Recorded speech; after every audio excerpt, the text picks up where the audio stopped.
silakan langsung di record.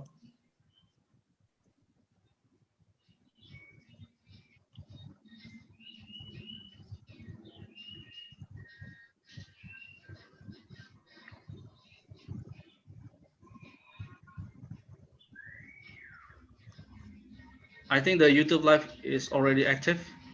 You can record the webinar.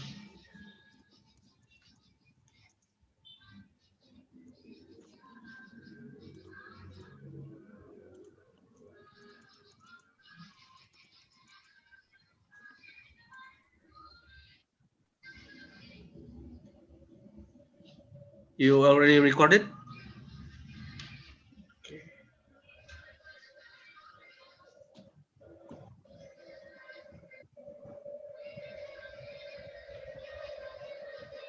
Okay, Pak Ridwan, you may start. Okay, Assalamualaikum warahmatullahi wabarakatuh. Good morning, everyone. I hope you have a great weekend. Welcome back to the CMBS Indonesia webinar, the third series of the agenda of the CMBS Indonesia webinars, and we still have more webinars in future after this. We still have 1 year to go, 10 months exactly. And today we have a special session from webinar CMBS Indonesia, and we have a special guest here from Flinders University, and we have special guests also from the alumni of Flinders University.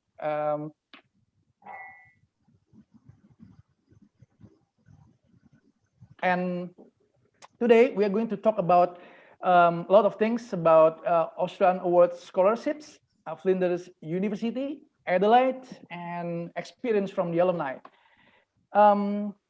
As usual, we are going to have a YouTube live here, and then this is a recorded meetings and webinar. And before we start, I'm going to let you know about the participants here. The participants here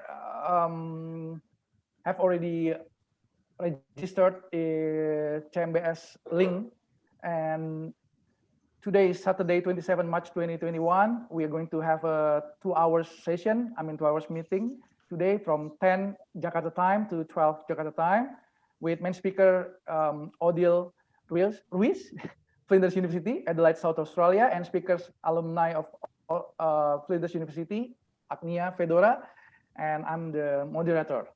And we have 114 responses here. Participants who registered, and we also have other than registered participants. Most of participants here, 57.9% are coming from the public sector background. They are working as the civil servants, and 23.7% are mostly students.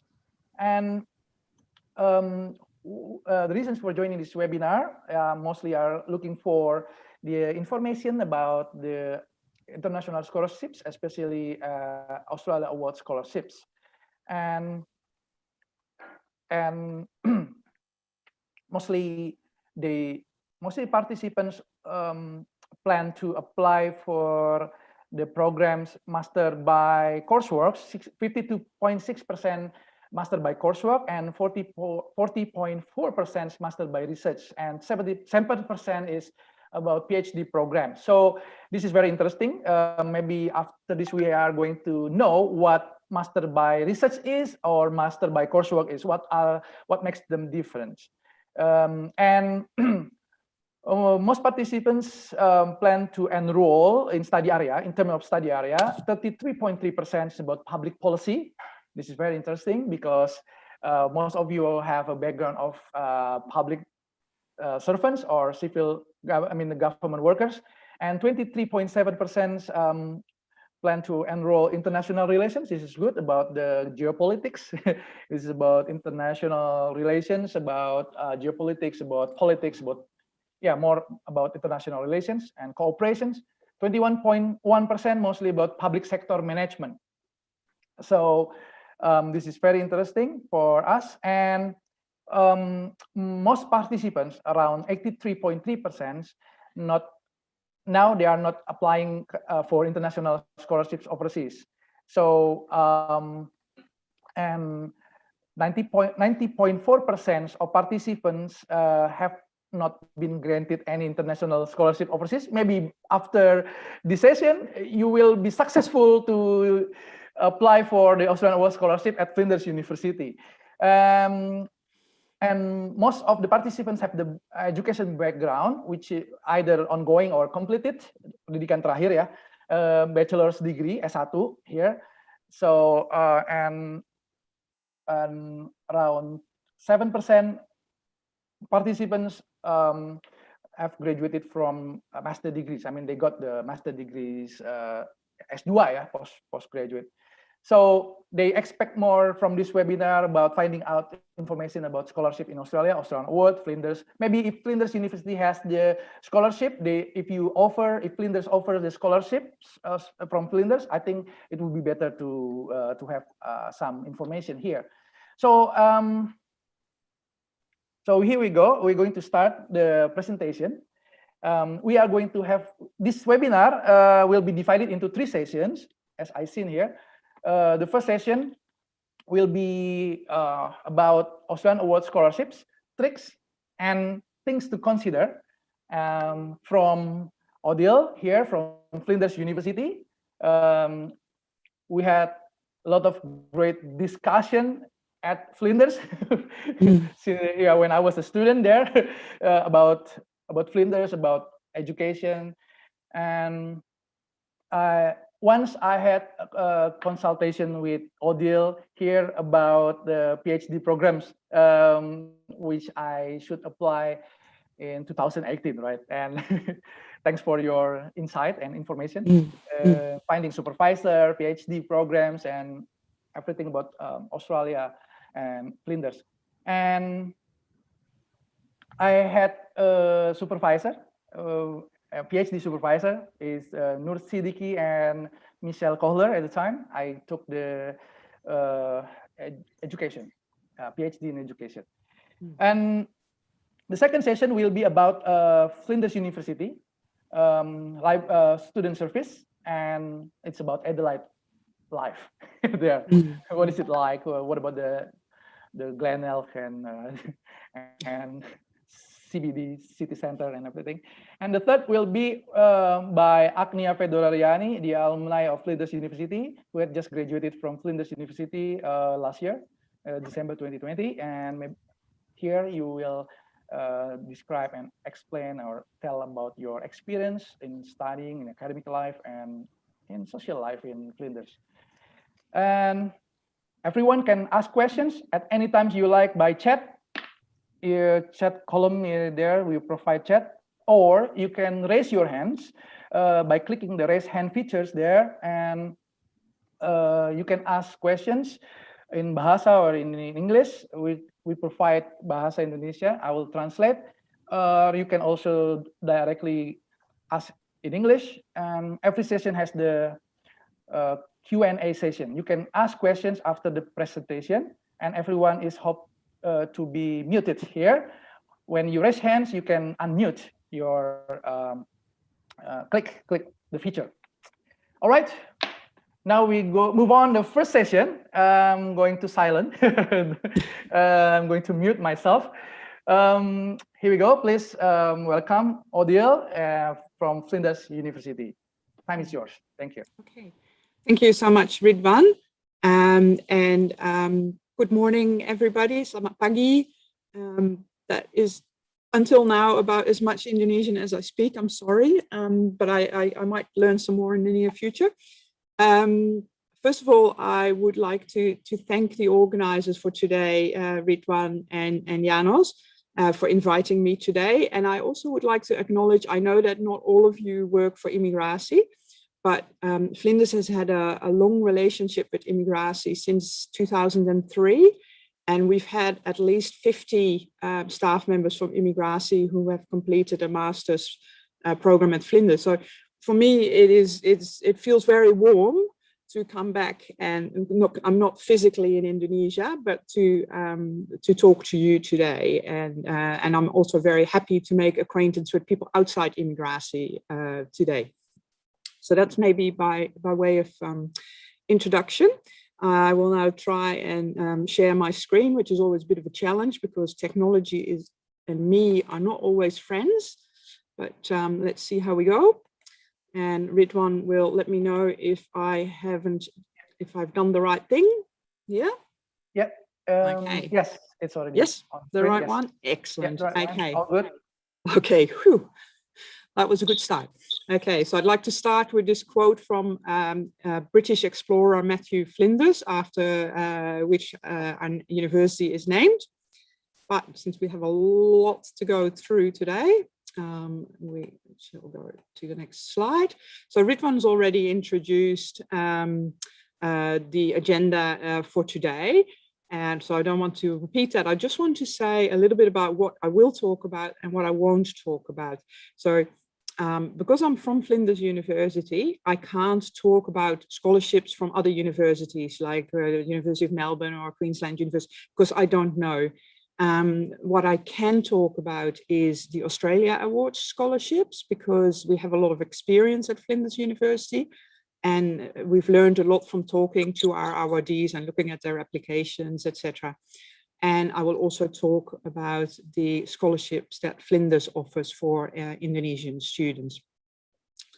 So let's move on. Let's start talking about the Australia Awards scholarships. So just give you a bit of a general intro of what they are and who they are for. So Indonesia every year gets about 200 to 250 master's scholarships and about 30 PhD. So it differs a bit from year to year, but those are roughly the numbers. So it's just quite generous, but it is still also very competitive. Now, if you only remember one thing from my presentation today, then it is the next thing. So don't all drop out after this, but here's the important thing about the Australia Awards. It's not a scholarship for you, it's a scholarship for Indonesia. Yeah. So the main idea behind the Australia Awards scholarship is to contribute to Indonesia's development. And what can you do to contribute to Indonesia's development? And that is also what the questions in the scholarship application will be about. So always keep that in the back of your mind. What am I going to do when I come back to Indonesia to make Indonesia even better than it already is? Yeah. Am I going to improve my ministry? Am I going to improve the college where I work, my local community? The provincial government? There can be all kinds of communities or organizations that you can contribute to, but that's what it's about. Okay, so I'm hoping that today we have people from all parts of Indonesia attending. And if you are in one of the geographical focus areas, so Aceh, NTT, NTB, Papua, West Papua, Maluku, and North Maluku, you are extra lucky because in the Australia Awards scholarships, there is a special allocation for students from those areas. So a sizable cohort is reserved for people from that area, recognizing that more is needed in that area and that many people from that area traditionally have not been able to benefit from scholarships, etc. Okay, so deadline, right? So the deadline for this scholarship is the 30th of April. That's in almost a month from now. If you haven't started applying yet, but you're planning to, I urge you to start today. And also finish your application well before the 30th of April. So aim to finish by the 25th of April or thereabouts. The reason is that every single year that I have worked on this, the OASIS application system crashes in the last few days because so many people from not just Indonesia, but from all countries that are eligible are finishing late with their applications. So don't be like them, be organized and finish by the 25th, and then you can relax. Okay, now you see those big numbers that I put in bold up there. I was going to ask, but I don't know if that works in this format. If anybody wants to guess what those two numbers are, 6,021 and 3,649.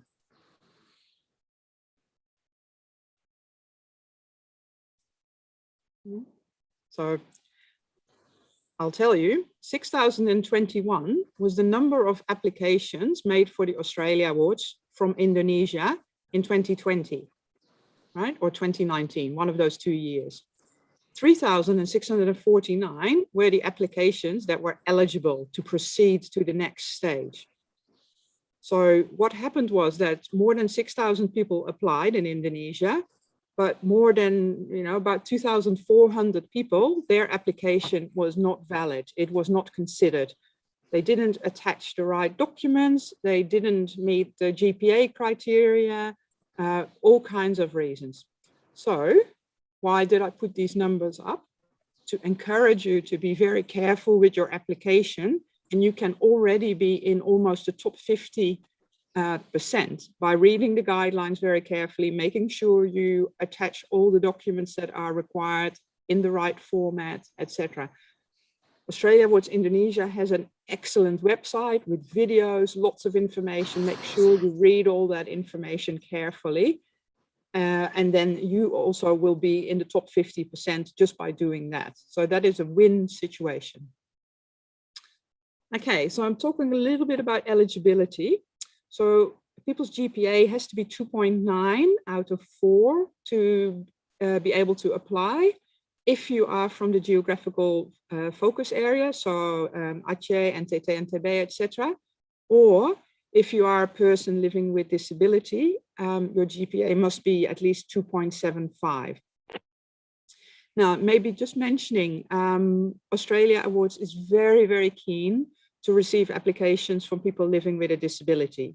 And it's not that they don't have to meet the criteria for the Australia Awards, of course they do, but they will make special adjustments. For example, if we receive a lot of students with vision impairment or with mobility impairment, and Australia Awards will support them. For example, they can bring a carer with them. The university will provide adjusted materials so people with vision impairment can read them on screen, etc., etc. So if you have a disability or you know somebody who would be eligible and is hesitant to apply, please encourage them. Okay, IELTS. Oh, lovely. Don't we all love IELTS? I hate it personally, but it is the best we have. So in order to apply for the master, you need to have an IELTS of 5.5, or if you live in the geographical focus areas or you are a person living with disability, it is a 5. But by the time you go on scholarship, everybody has to have a 6.5, but Australia Awards will provide English language training. So the IELTS for PhD to apply is 6, but again, by the time you want to go to Australia, you must have increased that IELTS to at least a 6.5. Okay, so for PhD, the priorities is really around people that do a lot of research in their work. So university staff, but also key policymakers, because they need to be able to understand the science behind the policy that they're designing. So like I mentioned, Australia Awards Indonesia has a great website and they do a lot of videos and meetings and things like that. And I encourage you strongly to spend a lot of time there, because then you get it straight from the source. Okay, now another very important aspect is the priority fields of study. This is also where people can fall off the list. There are 3 major areas where Australia and Indonesia collaborate, and that's health security, stability, and economic recovery. And therefore, all the scholarships are supposed to also fall under these 3 broad categories. As you can see, though, there are a lot of detail, a lot of different fields that are still, that are still eligible. So I've highlighted here the ones that I thought the people that are attending today, might find the most relevant for you, but I may have missed some. And also, if you don't see your area that you are working on, that you want to study on immediately in here, have a think about it, because if you can show how your work will still contribute to Indonesia's stability or health security or the economic recovery, you can still be eligible, but you have to explain how that works. And I have certainly seen students, do PhDs or do master's degrees where it didn't look like they were meeting the priority fields of study, but they were able to show why what they were doing was contributing to the economic recovery. So, for example, an Indonesian example. So we have a student alumnus now from Kupang, and he studied the Master of Theology. Theology is about religion, etc. And when I first found out that he studied that, I was very surprised, because if you look at this list of study areas, theology is not anywhere there. But what is there is conflict resolution. And in his area, there was a fair bit of conflict between Christian people and Muslim people. And he used the Master of Theology to develop methods to reduce the amount of conflict between those two groups in his community. So that is what I mean. Like, you may not immediately see the connection, but keep thinking, talk about it with other people, and you might be able to make that link and get a scholarship.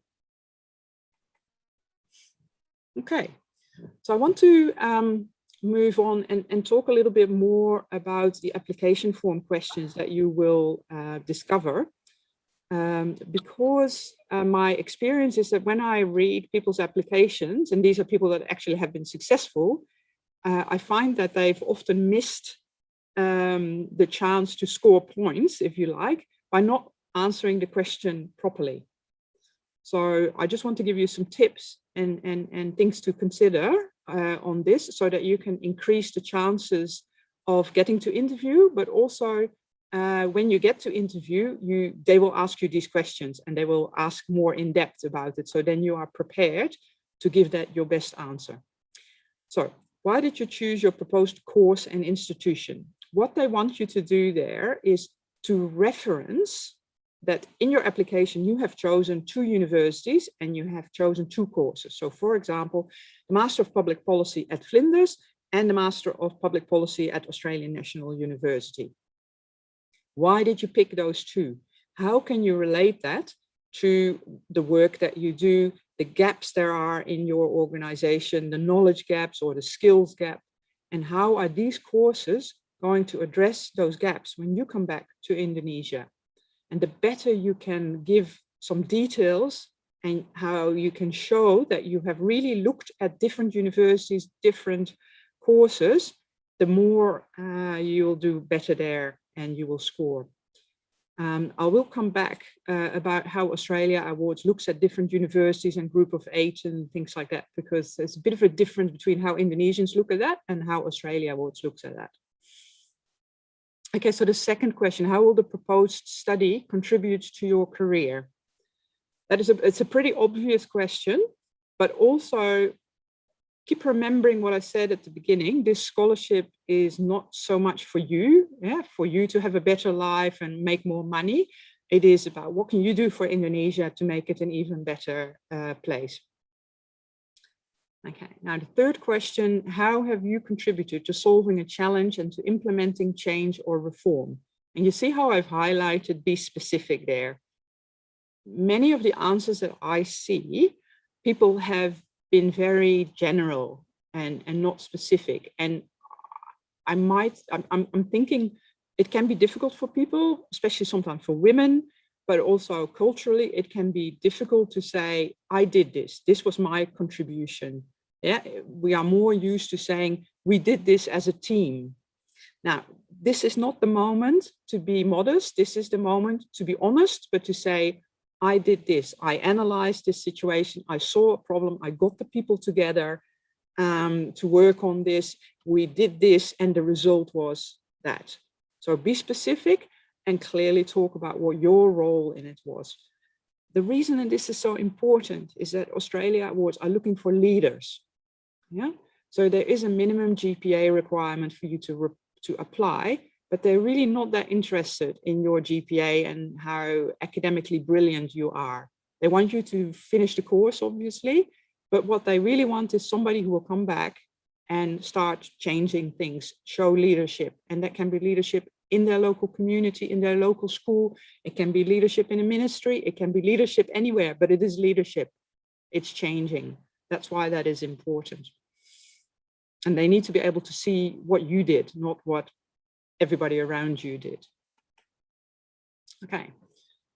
Right, so this then goes immediately on to, this people find this a very difficult question. Give up to 3 practical examples of how you intend to use the knowledge, skills, and connections. Yeah.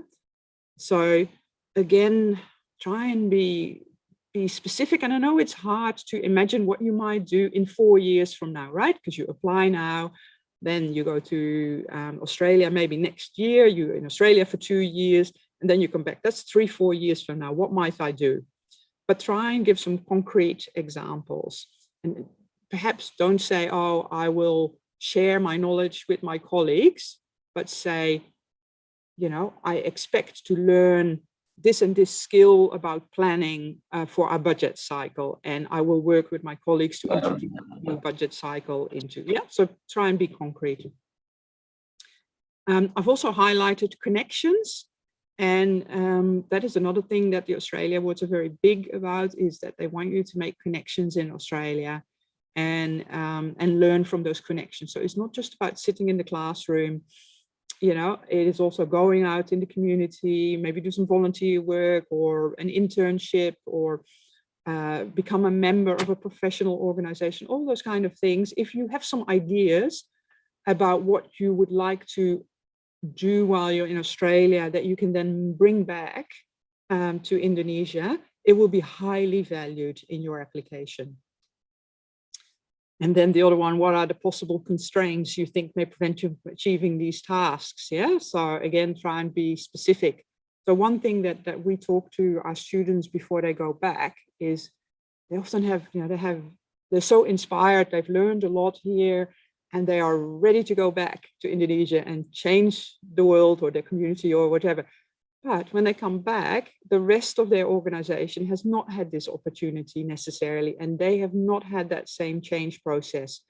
So that is a massive issue sometimes. How do you bring about change with your colleagues? How can you make sure they don't feel offended or, you know, by the things you learn, especially if you are younger or you are female, you know, those kind of things. So have a good think about that as well. Okay, so I'm starting to repeat myself a little bit here, but this question, how will this scholarship contribute to the organization's human resource development needs? Again, important for you to identify what the skills gaps are in your organization and how your study is going to help fill those gaps. And the more specific you can be, the better your chances are of getting through. Okay, so some last sort of tips. So you have to do reference letters. Yeah, so many of the letters that I see are very generic, and they sort of read like this. It is my great pleasure to recommend Mr. Ridwan for study in Australia, because he always works very hard and he is on time, and he's a very moral, outstanding person, and therefore, you know, he will do very well. Okay, so that's a great letter, but not for this particular purpose. So when you talk to the person you ask to give you a reference, ask them to be specific, ask them to talk about the tasks that you have done. So Mr. Ridwan, while he was working as a ABCD, was responsible for doing the following things and this, that, and the other.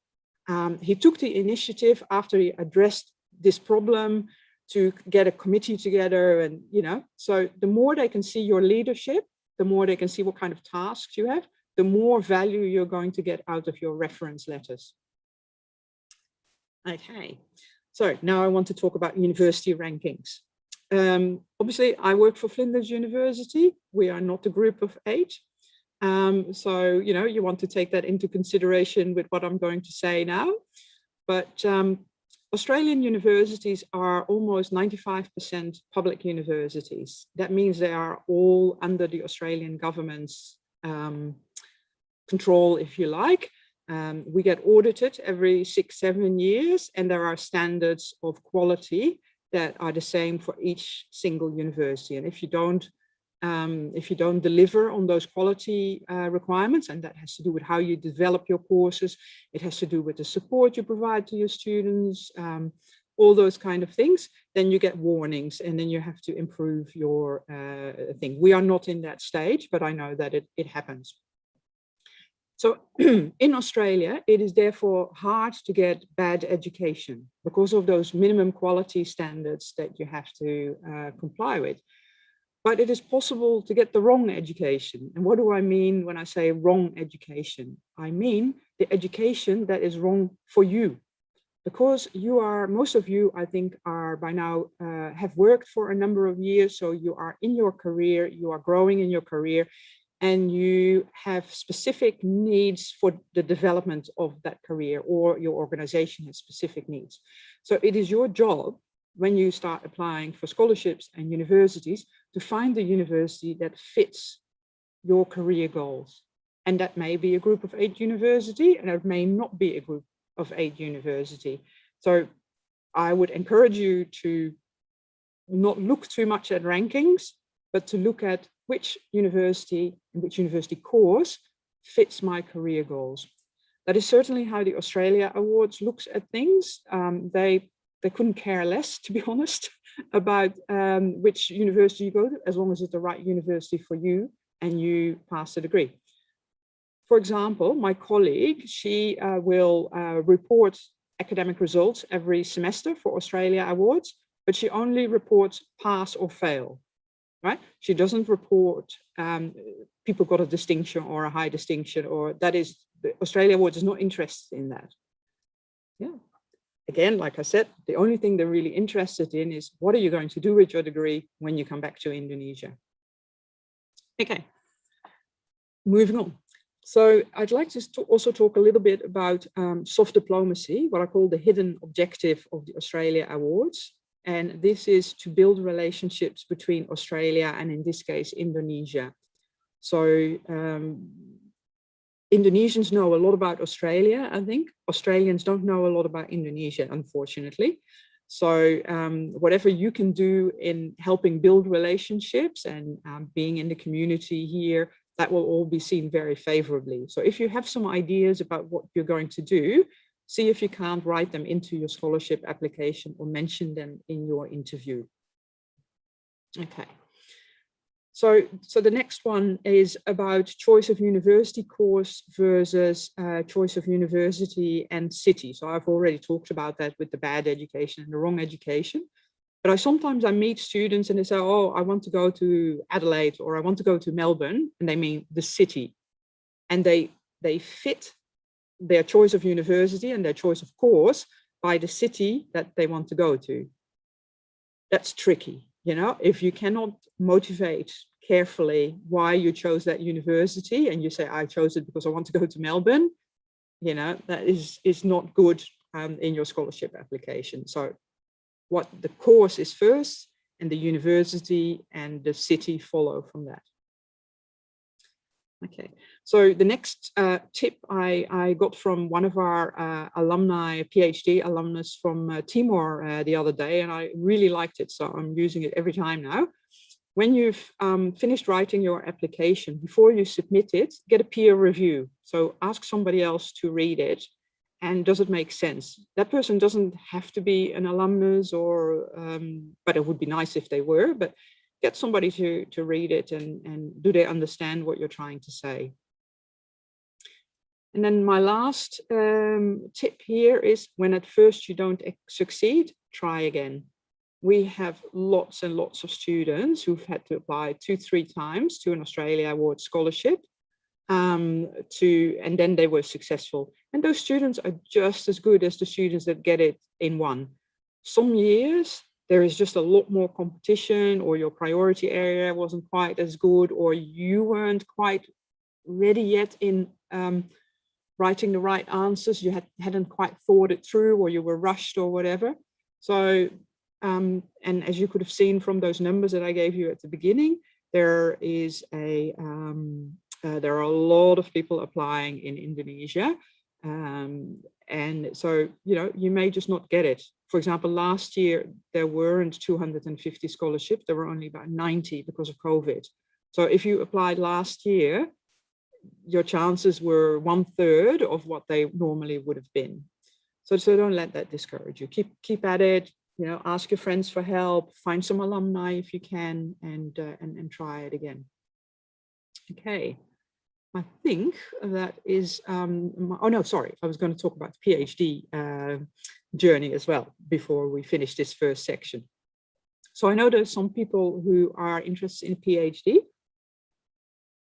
And I just want to talk quickly, and Ridwan, you'll have to tell me if I'm taking too much time or whether I am still doing okay. Yeah, 5 minutes. Yeah, 5 minutes for this? Okay, all right. Okay, so, but nevertheless, I want to start with a funny story because I've talked so seriously for now. So you see the fellow in the photo there, that's Professor Colin Raston. He's a professor of clean technology, but he's better known because he unboiled an egg, right? Now you'd go, okay, that's useful. I boiled the egg and now I can unboil it, right? But what actually happened is he invented a technology, that thing he's got in his hands there, which is I won't tell you what it's called, but what that allows to do is fold and unfold proteins. And so when you boil an egg, the proteins in an egg go hard and the egg becomes white, and the white becomes white and yellow and whatever. This machine can reverse that process to a certain. That's not useful for eggs, but it is, for example, very useful when you are making biodiesel. So he has an Indonesian PhD student who has adopted this technology to so that you can make biodiesel out of algae, the stuff that you get out of the ocean, but you can do it at room temperature and you don't have to remove the water first, because the conventional technology for making biodiesel out of algae is that you have to take the water out and you have to increase the temperature, which is very costly and very time consuming. This device and this PhD student has come up with a methodology to do that much more efficiently. This little machine also has application in, for example, cancer chemotherapy, and in many, many different areas in terms of clean technology, etc. So I just wanted to talk about that because it is kind of a funny story. And now we'll go back to serious business. So for a PhD journey, first you need to look at the university that you want to go to, or and make sure that your GPA is what they require. Secondly, they normally require that you've done an honors or a master's thesis, and a master's thesis would be about 1 semester long. IELTS requirements, for example, at Flinders, they are a 6.5 with a 6.5 in writing. At other universities, they may be higher. And then the duration is between 3 to 4 years. Now, if you don't have that research experience, don't despair. Many universities, like Flinders, have pathways. So you can, for example, enroll in a master's by research, and then after a year or a year and a half, transfer into the PhD. Or, for example, we have a graduate diploma in research methods. That's 1 year, and then you have a 3-year PhD after that. And Australia Awards, for example, will accept that kind of pathways as well for PhD students if you meet their other entry requirements. Okay. Now, if you're applying for the Australia Awards for a PhD scholarship, it is highly recommended that you show an email that says that you have found a supervisor who is happy to supervise you if you're successful in getting a scholarship. So how do you identify a supervisor? So there's different ways. You can look at academic journals. You can do an internet search on the topics that you're interested in, university search engines, or you can ask the university to help you. But usually, like at Flinders, they would want you to show that you've already tried the other things, and they'd like to see your search results. Now, the other thing to consider is that academics, certainly PhD supervisors, pretty busy people, and they get a lot of requests for supervision. So you need to stand out if you want to be successful. If you want, our supervisors can accept about 5 students a year, or they can supervise 5, so they can't even accept 5 a year. So your proposal and your invitation, if you like, needs to be really standing out. So the way to do that is to be short and sharp. Don't write super long emails, etc., etc. They don't have time to read it. The second hint is show the win-win situation. Show that you have researched that person's academic work, their journal articles, and if possible, show whether there is an overlap between the work you are planning to do and the work he or she is doing, because then you might be able to write journal articles together. That's great for you, but it's also great for the supervisor because they also have to write lots of articles. Yeah. Now, every year we see emails where clearly the prospective PhD student has just sent an email message to everybody, different universities, all the same email, and it still has mistakes in it. It says, dear Mr. Such and Such, I would love to come to Charles Darwin University. Hey, hello, we're Flinders here, right? Don't do that. It's not helpful for you. Nobody's going to, look at you. And lastly, be on time. Yeah. So Australia Awards closes on the 30th of April. Like I said, I want you to finish on the 25th of April. Don't approach supervisors on the 20th of April. Yeah. Do it now. Do it as soon as possible. Okay. Now, then when you do approach a potential supervisor, like at Flinders, you need to send them the following documents. You need university transcripts, a research outline, and remember, short and sharp, 500 words. I know Australia wants a longer research proposal, but please, for my researchers, make it short. And then a research experience statement, which can be like your CV, but highlight whatever research you've done, any publications that you've done. And then a cover email saying, dear such and such, I'm applying for an Australia Award Scholarship. I want to do research in ABC. Please see my attached documents. I believe that there is some overlap between your research in da-da-da-da-da and my research in da-da-da-da-da. Would you consider being my supervisor? I look forward to hearing from you. That's it. Yeah. I've got a few links there to our web pages, but that's pretty much what I would like to say about the PhD scholarships. So it's time for questions now. All right, thank you very much. Thanks for the we got a lot of information here. It's very interesting. Now, maybe I plan to apply for PhD again. Please. Again, for many times. Yeah, but you had a very good reason why you sort of stepped back to do a master's and to better than now proceed to a PhD. So I think that was a very good good explanation there. All right, I'm going to repeat some points here.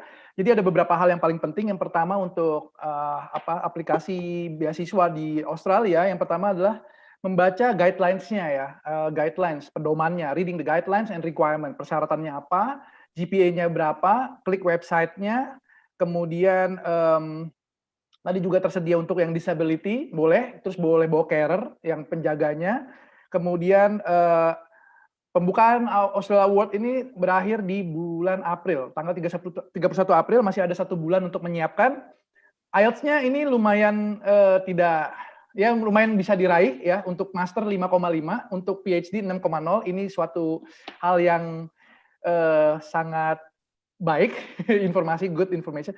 Terus jangan lupa pilih field of study yang di arah yang sudah ada di booklet tadi. Kemudian ada 4 pertanyaan biasanya di IELTS itu, di Australian Awards Scholarship itu ada 4 pertanyaan, there are 4 questions yang sangat menentukan kita semua. Yang pertama itu kenapa memilih ini, kenapa memilih itu gitu, kenapa sih mau belajar di kampus ini, Excuse me, Odile, I'm going to explain also in Indonesian, in bahasa. Please. I'm gonna mix it. Kemudian yang paling penting adalah tadi ada 3 poin tipsnya, yaitu work, knowledge, and skill gaps. Nah itu ada yang harus dijawab. Kira-kira apa sih work, knowledge, and skill gaps? Kemudian dihubungkan dengan pertanyaan berikutnya yang menjawab ketika kita lulus nanti kita fill the gaps yang tadi, yang 3 tadi itu. Nah itu sangat penting, signifikan. Kemudian jangan pakai bahasa retorika yang berbunga-bunga, langsung direct. Sifat dari Australia itu direct, tidak berbunga-bunga, tidak bertele-tele, langsung yes, no, ini gitu. Terus yang paling penting adalah berhubungan dengan karir. Ketika lulus, when you graduate, kira-kira karir Anda akan meningkat apa redup, apa bagaimana? Kita jelaskan, saya akan meningkat, saya akan begini. Terus apa kontribusinya untuk Indonesia, itu paling penting. Dan yang paling penting adalah specific kontribusi yang spesifik, yang khusus. Jadi jangan malu-malu, jujur aja apa yang sudah dikerjakan, what you did during this time, terus hasilnya apa, yang berhubungan dengan peran kita. Jadi maunya langsung direct, pendek, singkat, jelas, padat. Kemudian yang paling penting harus dipikirkan adalah pertanyaan mengenai pokoknya kita harus menjawab bahwa AS itu mencari leaders, mencari pemimpin atau pimpinan. Jadi kita diharapkan kita juga menjawab, saya akan menjadi pemimpin di tempat A, B, C dengan begini-begini yang berhubungan dengan knowledge gap tadi. Itu penting sekali. Kemudian berikutnya yang saya catat adalah harus konkret ya, pertanyaan-pertanyaan yang dijawab di administratif maupun di wawancaranya nanti it must be concrete, like knowledge, skill, and connections. Nah, jawabnya konkret, misalkan saya expect to learn about apa, saya berharap belajar tentang A, B, C, D, detail sekali, konkret. Terus kemudian yang paling penting adalah connection-nya nanti, kita berhubungan dengan apa di sana, selama di Australia itu ada community, ada internship itu seperti magang ya. Kita harus magang juga gitu, kerja dari kampus nanti ditunjuk tempat magangnya apa. Kemudian kita bergabung dengan member of professional organization atau institusi di sana, kita gabung aja, ikut ya. Di Flinders juga banyak, Flinders has students students community. Kemudian when you come back, ketika kita kembali itu bakal diapain nih connection ini nih gitu. Hubungan ini mau diapain nih, mau bagaimana kelanjutannya. Nah, itu yang diharapkan oleh pewawancara, interviewernya di sana nanti. Kemudian jangan lupa reference letter itu paling penting, menentukan sekali, yang harus spesifik. Jadi jangan berbunga-bunga, katanya tadi, jangan ngawang-ngawang, jangan bahasa retorika, langsung. Saya mau begini, spesifikas role-nya saya adalah begini misalnya. Nah, reference letter itu dari orang nanti bisa ditanyakan siapa aja yang bisa membuat reference letter buat kita, misalnya juga nih contohnya saya mengambil PhD, misalnya reference letter dari dosen saya yang di Flinders, bisa. Misalnya, nah si dosen ini akan membuat spesifik tentang apa yang sudah saya kerjakan, role-nya apa, perannya apa, terus kepemimpinan saya bagaimana, kemudian publikasi saya seperti apa, riset saya bagaimana gitu, menulis saya bagaimana gitu ya. Kemudian jangan memilih karena university ranking-nya, pilih dulu fits-nya, fits the career, programnya apa dan apa yang mau didapat, itu harus di fit in dulu, baru university ranking-nya gitu. Jadi dan 95% universitas di Australia itu adalah milik pemerintah, 95% is public university yang di bawah pemerintah Australia. Kemudian berarti Flinders ini termasuk public university. Jangan lupa setelah udah ada aplikasi lengkap, peer review, tanya teman, dosen atau supervisor atau siapapun yang capable atau lulusan atau alumni, di review, ditinjau ulang gitu. Tolong dong bantu ya gitu sama temennya. Apa kira-kira yang kurang? Untuk PhD, saya akan menceritakan sedikit tadi yang apa yang saya sampaikan. Jadi yang pertama adalah cari supervisor dulu. Cari supervisor, siapin research outline. Ini juga berdasarkan pengalaman saya yang saya sudah lakukan. Cari research outline, saya send ke beberapa supervisor di Flinders, gitu. Saya send, mereka akan baca. Triknya adalah cuma 500 kata untuk research outline saya, pernah. Langsung mau ngapain, terus saya menawarkan publikasi bersama di jurnal internasional. Saya tawarkan itu, Kemudian email saya pendek sekali, cuma 5 kalimat yang bikin langsung kena gitu. Alhamdulillah kemarin di approve by Michelle Kohler dari Education dan Pak Mr. Nur Siddiqui, Associate Professor Nur Siddiqui dari Public Policy. Jadi 2 itu. Kemudian ya be prepare karena terakhir tanggal 31 April ya, 30 of April is the closing date of Australian World Scholarship applications. Jadi find supervisor harap dari sekarang langsung email karena dia lama gitu. Itu aja. Jika ada pertanyaan silakan. Nah, ini ada pertanyaan. There's a question here. Boleh you can ask questions in bahasa, I will translate, and then also in English directly raise your hand. There's a question here on the chat room to Odile. Is it possible to apply for a master course which doesn't have a clear line without our last education background? Oh, it means it doesn't have any relevance with your background, but we have an interest in it. For example, we have a background in literature, but then we want to apply for public sector management. Is that possible? This is from Lukman Nur Chandra. Thank you very much. Okay, thank you, Lukman. So yes and no. It is in theory possible, and I see it a lot.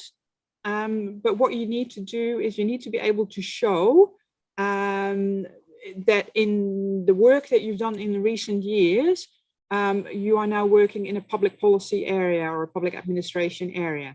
So you can't use it to change direction. But if in your work you have already changed direction, then you can use your work experience to justify that you now need additional training in that new area. So a similar example that I see a lot is, for example, people have studied English in university, then they start working for an international organization as interpreter, for example, and then they become a project officer, and then they keep growing in the organization, and then suddenly they need to learn about international development, or they need to learn about disability studies or social work, etc. That is very well possible, but if you don't have the work experience yet, it may be difficult to explain to Australia Awards why they should accept that.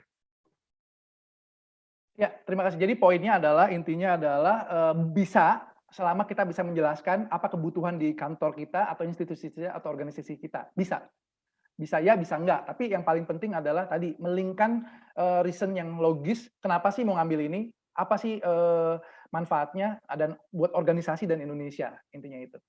So we have two people here, participants raising hands. Anissa Pertiwi, please. Yes, you can unmute and then you can ask directly. Thank you. Okay, permission to introduce myself. Second level cadet of Immigration Polytechnic. My name is Anissa Pertiwi. Earlier you said that there are several regions that have the privilege of getting scholarship. I would like to ask, if I am originally from Bandung, and my identity from Bandung, but I'm currently domiciled in Maluku, do I count on this privilege or not? Thank you. Yeah. So Annalisa, are you, because it was a little bit hard to understand for me because I'm getting a bit old, so my ears don't work so well. Are you based in Maluku? Is that what you said? So I'm originally from Bandung, but I'm currently domiciled in Maluku for a while. Mm-hmm. Yeah, so I think that, but I want you to check with Australia Awards to be sure, but I think that does mean that you qualify for the geographical focus area. Yeah. So do you want to ask more questions? Please, Anissa, you can ask more questions about this. That's enough. Thank you. That's enough. You understand. Okay, thank you very much. Thank you. We still have another questions from Morris here. Thank you. My name is Rizky. I'm currently studying in the Immigration Polytechnic in the Law Diploma program. What I want to ask regarding the Australian Award Scholarship is about the degree. The Immigration Polytechnic, I have a diploma degree. What I want to ask is there any requirement to study or to join the Australian Award Scholarship, especially to propose a master degree? In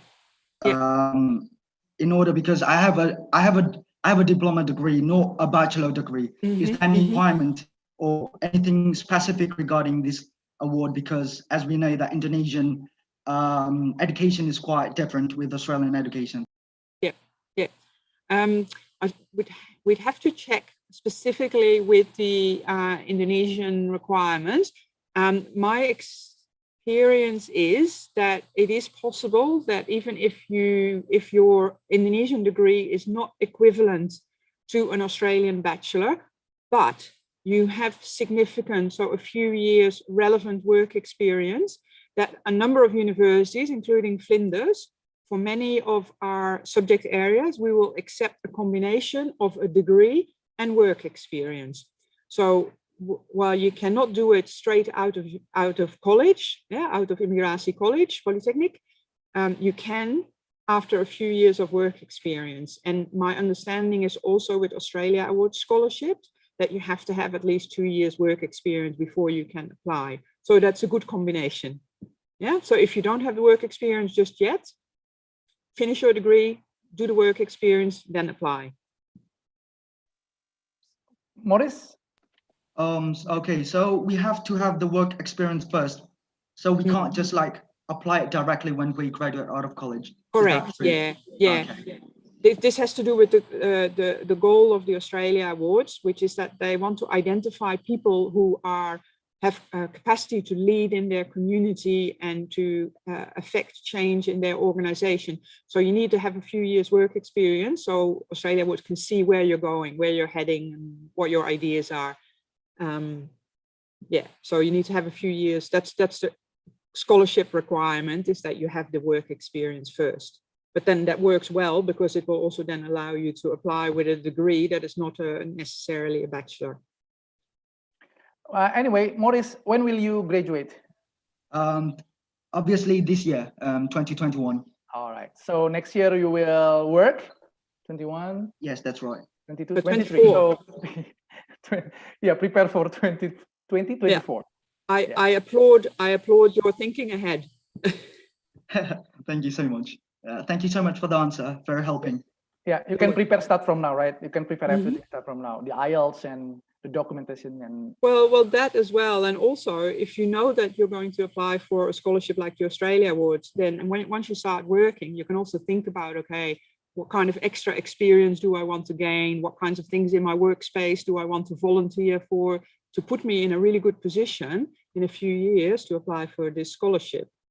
So I wasn't joking when I said that I applaud you for thinking about it now. I think it's good to have a bit of a career planning perspective. Okay, thank you so much. all right, thank you. And we still have another one. Erza, yeah, Erza Latsoturia. Erza, please unmute. Hello. Yep. My name is Erza. I'm studying at Immigration Polytechnic as well. I want to ask about the reference letter, right? So I want to ask, who is able to fill that reference letter? Is that our boss where we work, or it could be someone else that really know us, but we don't work together? Is that okay? Or Yeah, I think you need to be able to show that the person has relevant knowledge about you. So whether you work with them in a volunteer capacity or in a previous job, or that is all fine, as long as you can show that, you know, where did they get that knowledge from? Yeah, so that it's not just that they are a friend of yours. That wouldn't work. Yeah, and it's always best if one of the letters is from your current boss, but we know that that is not always possible.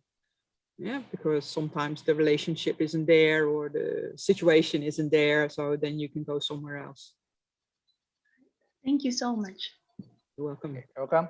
All right, we still have 2 more questions. This is the last question, I hope. I mean, you can ask the questions after this session again and the session again, because we're going to move on to the second session. Yeah. But here is a question from the chat room from Heru Zulkifli. The question is, this is about accreditation. He graduated from the university. do you think Australian Awards will consider about the accreditation status from the university? Do you have any standard accreditation of the university itself? Yeah. Well, as far as I have read the Indonesian eligibility guidelines, I mean, I presume that Hiru was talking about the BA accreditation in Indonesia. I'm just trying to see if I can find the.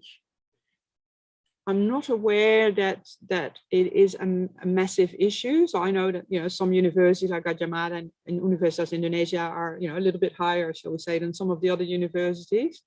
My understanding is that they don't look at that initially. So they, like I answered in an earlier question, if a person has good work experience, there are a number of universities in Australia that will consider that. So some universities are very tough. They say, no, if your bachelor degree is not equivalent to an Australian bachelor degree, goodbye. We don't want to know you. But some other universities, including Flinders, we realize that where you studied and what is part of the picture, but what you did after you graduated is at least as important and can also show your suitability for further study, because that's really what it's about, is are you going to be able to pass successfully? That's what we want. We don't want you to fail. That is all it's about. It's not about status. It's just about, can you do the job of being a master's student or a PhD student? So I wouldn't let that stop me. If the accreditation of my university was lower, I wouldn't let that stop me. But you can check with Australia Awards Indonesia what their thinking is. All right, thank you. And last question is from Muammar Hanif. I'm a civil servant immigration officer at Aceh office, ID card and born in Aceh, I think. Would I have privilege and consider about the geographical focus area? Yes. Okay, double. And then, or I must compete with all civil servants from Indonesia. And the second question from him is, with Corona, the situation, the pandemic, do you think what best course for immigration officers to study in Australia at Australia University, public policy, public health, or both of them? Thank you. Okay. So the first question is, so if you're an immigration officer in Aceh, you are very lucky. If you are female, that would be even better. But from the sound of it, he's male. So yes, so then you're kind of like in a double priority category. You're a government official, which is about half the scholarships go to government, embassy partners, and geographical focus areas. So he is both focus area and government official, so that is very good. Now, in terms of what you should study because of COVID, my recommendation would be that you need to study what you think is necessary for your organization. So a transfer to public health for an immigration official may or may not be logical. It may be logical if you are involved in border situation and you need to manage the influx of people with COVID. Then you may need to understand public health aspects, and more so than public policy. So it's all about how can you explain why you need to study that. Yeah, and like I said, the Master of Theology was a very valid choice, even though it was very unusual. So if you can show that you need to have, somebody in your organization needs to develop public health understanding, go for it. Okay, terima kasih, thank you very much. So ada 3 hal ya, jadi geographic area penting, government worker itu menjadi pertimbangan yang sangat penting. Kemudian yang paling penting adalah why you need to study about this. Kamu harus jelaskan, teman-teman harus jelaskan secara konkret kenapa sih mau belajar ini, mengambil ini gitu. Jadi privilege-nya tadi ya, geographic area, ada pekerja pemerintah, government, dan experience tadi, pengalaman dalam bekerja 2 tahun. Nah, itu menjadi consideration, pertimbangan yang sangat penting. Alright, then we move on to the second session. It's about Flinders University and Adelaide itself. Yeah. I'll try to be faster, Ridwan. I apologize. I just looked at the time and it's all right. Yeah, we still have. I think we still have 1 hour to go. I know, but Agnia also has a lot to share. So, so All right. yeah. Time is All yours. right. Thank you. Okay, thank you. So I'm going to talk now about Flinders life. I probably won't talk too much about life in Adelaide because I'll let Agnia do a bit of that, but I'll just sort of zoom over it. Did you hear what I did there? It's a bit of a joke. I zoomed. Okay, so Flinders University, young university, 55 years old the day before yesterday. International students, about 20% of our total students, but from a big variety of countries. So there's no one single group that dominates, which is quite nice. Okay, so there's a couple of stats there. The one that I like the best is the one in the middle at the top, that over 90% of our international students are satisfied or very satisfied with our student support services, and that we are in the top 300 of universities. So student focus is really something that we're proud of. International Student Services is a team that sits right next to me normally. There's one Australian working there, and all the others are people from different countries. So a lot of them have been international students themselves, so they understand what it's like. Then we have our student learning support services. That's our academic support service. And you can go there, like if you have an assignment or an exam and you want to understand, am I understanding what I need to do correctly, or I'm having some grammar issues, etc., etc. And Flinders Connect is our one-stop shop for everything else, like from your parking tickets to your enrollments and payments, etc., etc. Okay, so career-minded. A lot of our courses, and including the few that I'm going to talk about in a sec, have a work integrated learning component. So you can do an internship or an industry project. And in some courses, it's even compulsory. So it's a great opportunity for you to work in an Australian organization and understand how they implement what you've just learned. We have the Horizon Awards program, which is a program that helps you with your future career. So it's not you study, that's one thing, but the Horizon program is about developing the skills that you're going to need once you have graduated. So it can be about finding employment, it can be about volunteering, all kinds of things. And then we can also advise you if you want to do part-time work through our careers program. Okay, so pictures, always nice to see. We have 3 main campuses. Bedford Park is where most, well, I shouldn't say most students, but where the students who are interested in public policy and public administration and education. Bedford Park is your campus. Honsley is where our engineering and IT people hang out, and Victoria Square is our smaller campus in the heart of Adelaide. So here we have an aerial photo of part of our Bedford Park campus, and what you can see here is that we're not far from anywhere. We're not right in the city centre. We're about 20, 25 to 30 minutes from the city centre. And we're about 20 minutes from the beach and 10, 15 minutes from Marion Shopping Centre. So Adelaide used to be known as the 20-minute city because you could get anywhere in 20 minutes. That's no longer the case. It'd be the 30-minute city now. But what we don't have much of is traffic jams, which for the people from Jakarta is probably welcome news, and no pollution, etc. either. Okay, some more pictures. So you see this building pop up in our photos a lot. It's our student hub. It's open 24 hours a day, 7 days a week.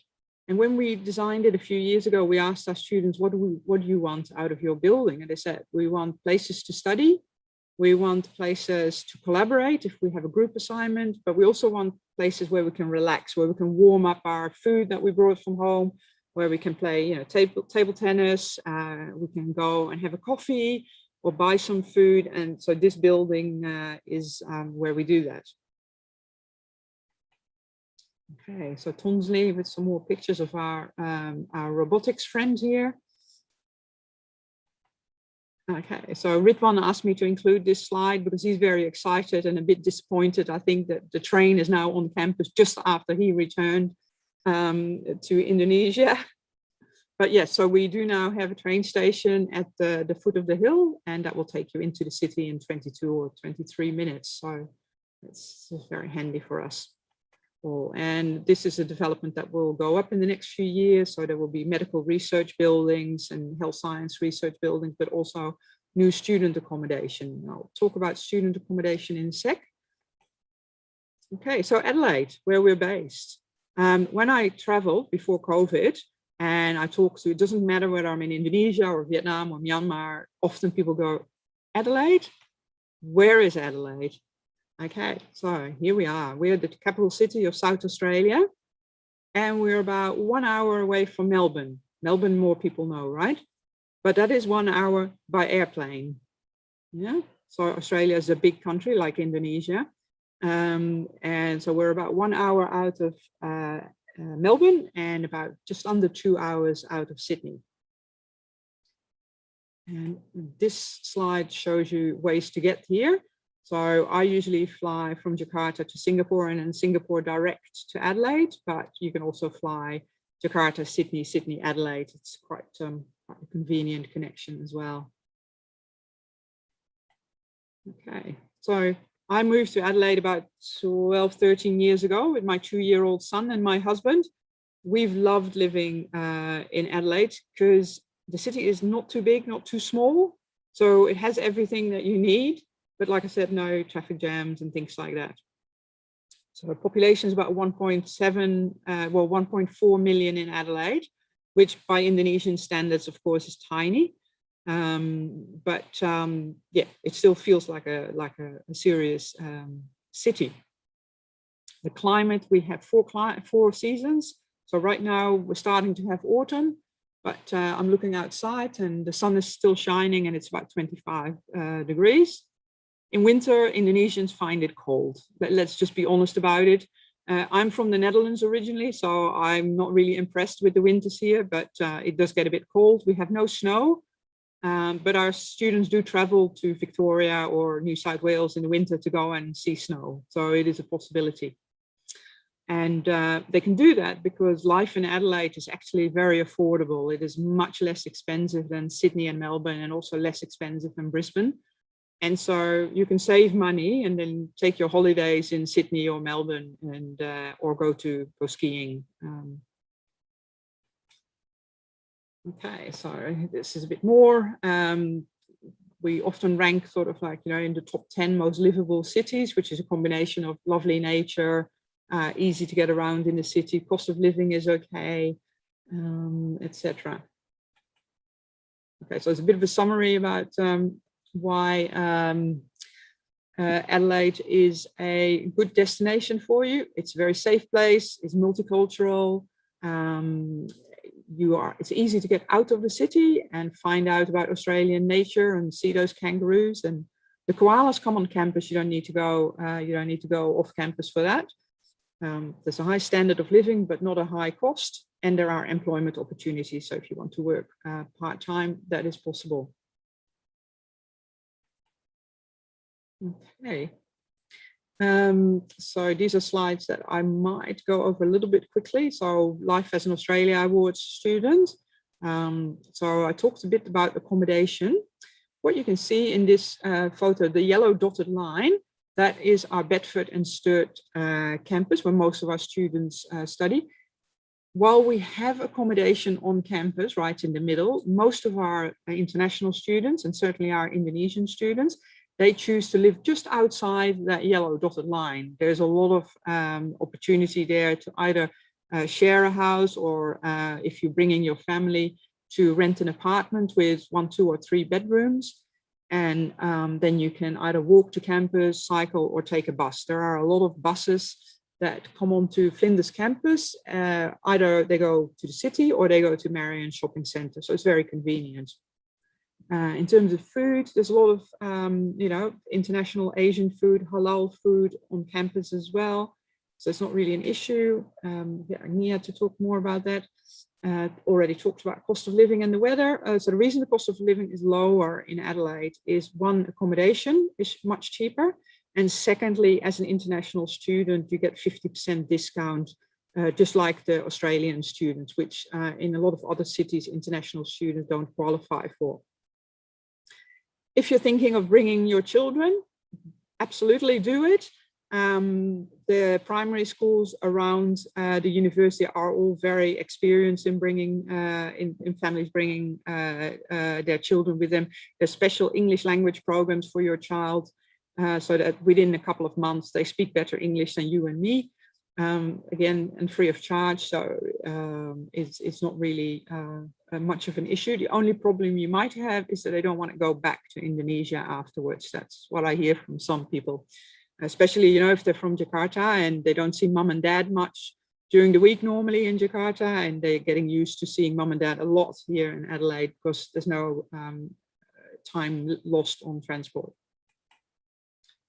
Okay, so I've talked a lot about Australia Awards. One of the reasons I know a fair bit about it is because we have a lot of Australia Awards students on campus normally.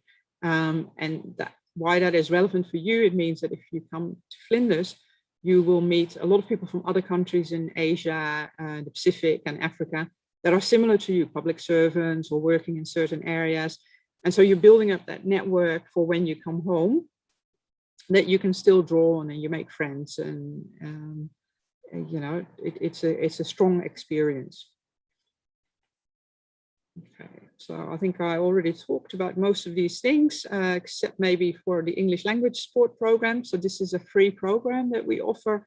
So even though you've already passed your IELTS before you come to Flinders, you might feel that, for example, oh, my writing is not optimal, or I have a bit of trouble with making presentations. Then you can choose to do a module of the English language support program. It's 2 hours a week for 8 weeks, no homework, and you can do, you know, 1 or 2 modules each semester.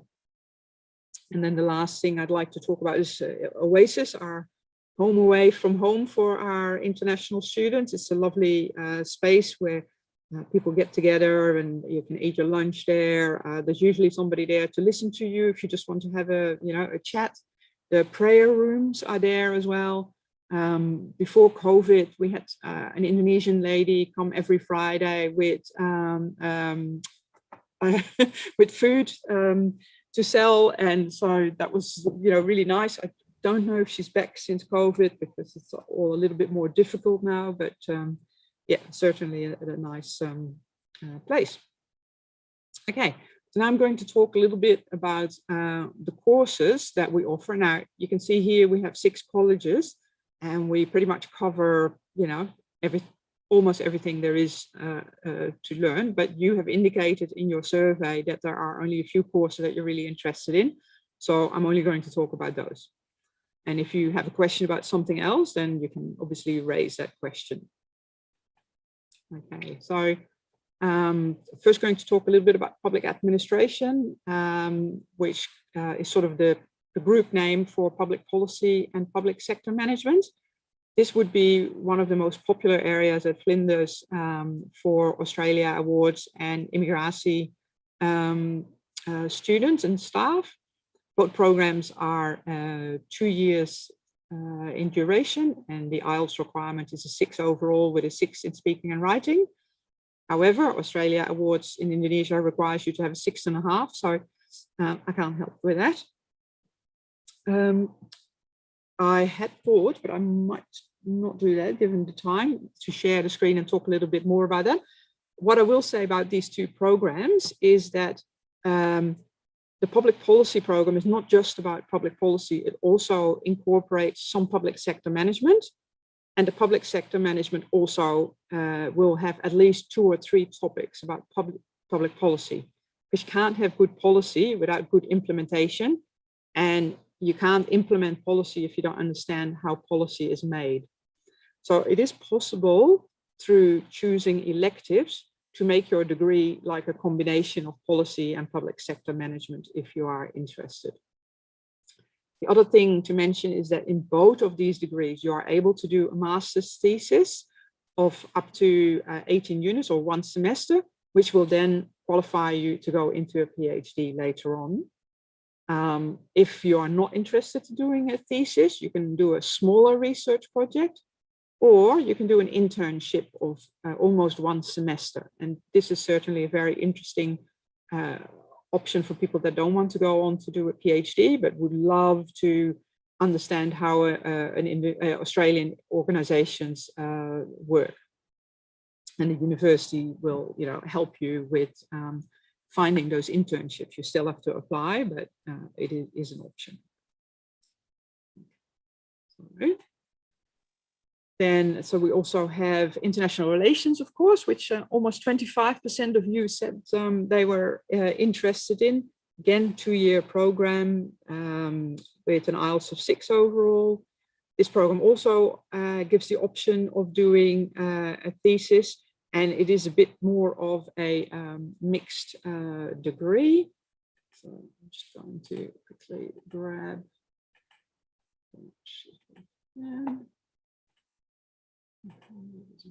Work.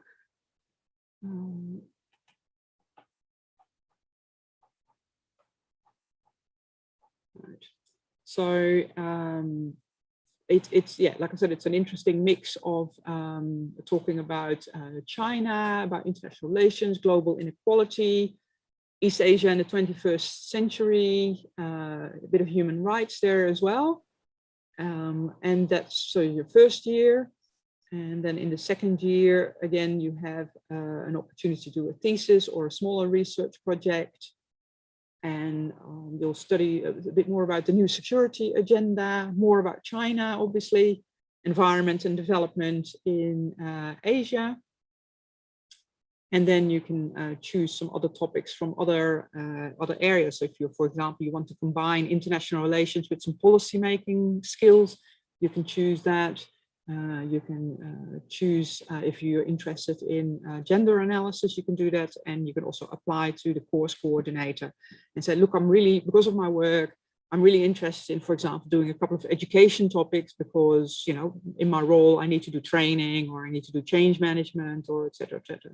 So that's another good thing about Flinders, I think. Of course, we're used to a lot of students like the Australia Awards who have a very good idea about what they want to achieve. Most of the course coordinators try to be as flexible as possible with approving these kind of things, so you can customize your degree. Now, I also wanted to mention the Jeff Bleich Center at Flinders, which works in the area of digital technology, digital security, and digital governance. And we're hoping to have a new specialization in the Master of International Relations in 2022. In digital technology. And so I'm thinking that might be of interest to some people working on, stopping cybercrime or, things having to do with falsification of documents. You can probably figure out much better than I do how that would apply to your work. Okay, so moving on. Now we come into the technologies. 5 minutes. Sorry to interrupt. We still have 5 minutes before. 5 minutes. Okay. All right. So in the area of IT, we have a number of courses, the Master of Information Technology. We also have one that specializes in networking and cybersecurity. Then Master of Computer Science, which is the more technical one. Both IT and computer science. We are a Cisco Academy. So people can get Cisco qualifications as part of their study. People who are in IT will know what I'm talking about. And we now also have a Master of Data Science, which is about big data analysis and implementation. Okay, so this is a little bit about our Tonsley campus. It's basically where engineering, IT, and startups and entrepreneurship come together. And it's quite an exciting building as well to work in. Okay, so there were some people indicated that education was their interest. So these are the 5 courses that we offer in education. Leadership has been very popular as well, and I can imagine there might be some people attending here today that are interested in that.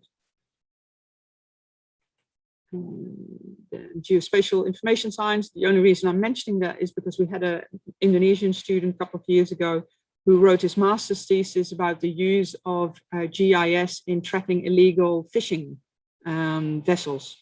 So I thought that was really interesting. So I thought that might appeal to some of the Bakamla people that might be in attendance today. Okay, so Flinders scholarships. We do have our own scholarships, as you can see here. They are not full scholarships. They reduce the tuition fee that you have to pay up to 50% if you have a really good GPA and if you get selected. So there is like Australia there's like a selection process, but anybody that has at least a 5 out of 7 GPA will get a 20% reduction in tuition fees for the duration of their master's course. And for PhDs, we also have scholarships, not a lot, I should say. I think you're better off applying to the Australia Awards or another Indonesian scholarship program. I think you have a better chance. So they do exist, and you can find it on our Flinders webpage. So that was my last one, I think. Just some pictures of, I'm just going to skip that one. That was a really good answer that I picked up. This is where you can find more about us, and you can contact us if you have any questions. And these are some links for people applying for masters, etc. That was the full quote. So that sort of concludes my presentation, and happy to answer more questions. All right, thank you. We'll get a lot of information about Flinders University, facilities and colleges. There are colleges at Flinders University. We have also questions from participants here, but we want to read the question. A question from Chuck Quinn. It's on YouTube channel. We have a YouTube channel there. This is a question from YouTube channel. Okay, let me read this. I graduated with the computer science degree, and interested to continue in law. Is that possible, and whether there will be some kind of matriculation? That's a good question, and I don't know the answer to that, because unfortunately Flinders doesn't offer law to international students. So I don't know what the entry requirements would be for that one. I think it may be possible because different universities have different types of law degrees. So if there are law degrees that are qualifying to be a barrister in Australia, maybe your background is not good. But I know the law degree that we do have for domestic students, you don't have to have a law degree because it is more about international relations and international law. So yeah. Sorry. All right, that's all right. Okay, next we have participants who raise hands. Please, Rida Ajeng here. This is also a question from Rida Ajeng, and I think you can ask now. Please unmute.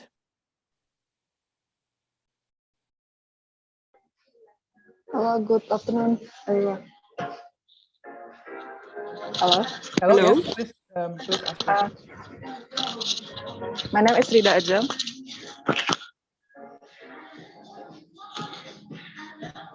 It's a good background. I'm sorry if it's too noisy here. I'm at the gym right now. Wow. I'm so sorry. I want to ask about scholarship personal statement. Maybe it's out of topic, but do you have any tips? Because I'm currently trying to apply for a magister program, but the personal statement is kind of confusing. Thank you so much. I couldn't quite hear the question, Ridwan. Are you able to repeat? Okay, she's asking about the personal statement, scholarship for applying the master's degree program. Is there any personal statement, or if so, how can we make the personal statement? Yeah, so there is, so I presume that you're asking about our Vice Chancellor's international scholarship. So there are actually, if you go to the website here, the Go Beyond website, that's how our scholarships are called. There's an introduction there on how to the form and the kind of things that you need to fill out. And so yes, there is a personal statement to be done. It's a relatively new scholarship. We've only just appointed the first 6, but we will do another round later this year. Okay. So you, Rida Ajeng, please go to Go Beyond Scholarship, www.flinders.edu. There is a link here. You can click on it. You can find how to do with the personal statement. All right. Next will be Gede Maha. Here we have Gede Maha. Raise hand, please. Unmute and you can ask questions. Thank you. Hello, my name is Gede Maha, and I'm currently studying in Immigration Polytechnic. Still in scholarship application, one thing I want to ask is the research that we made before, like international journal or something like any academic research, is it matter in our scholarship application, or is it become a big consideration to us? Thank you for the answer. Oh, you have the publication, yeah? Gede Maha, you have a publication, a journal, and Yep. Okay, thank you. And I think it's always a positive thing if you can show that you have done research, or that you, and especially if you have published, that is always a good thing, yeah, to have, because it's a kind of a skill set that is very useful to have in a lot of work, that you can research something and you can write about it. So regardless of whether you are going on to a PhD or a master's, if you can show that you do research, that is always a positive thing.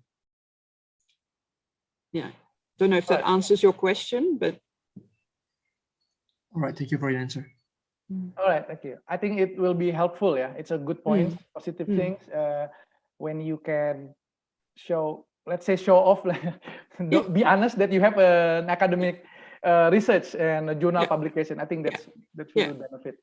Because sometimes your certainly undergraduate degrees can be a little bit passive, you know, like the teacher talks to you, but research is you doing something and you writing about it. So it shows an active skill, and that is a very valuable thing. Yeah. So keep doing research. Yes. keep doing publication. All right. There's a request from Dimas Reza Kartiko here on the chat. Can we look the example for good answer on the slide you had? Okay, if you don't mind. Okay. What is that? Yeah, I just saw it this morning. This was somebody who is now doing the Master of IT, or will be doing the Master of IT Networking and Cybersecurity. It's very small print, but what he does is he talks about why cybersecurity is an issue and why there is a shortage of people with cybersecurity skills. Yeah, and then he talks about his Ministry of Finance, where he works, and what the problem is. Yeah, and then he says, so this is what we need to do. And then if I study at these institutions, Swinburne and Flinders, I will learn, you know, technical, leadership, critical and analytical skills. The institution also encourages students to develop practical learning experience directly with related industry. Thus, I believe that the skills that are potentially to be gained during the study would contribute to expanding my career prospects in the future.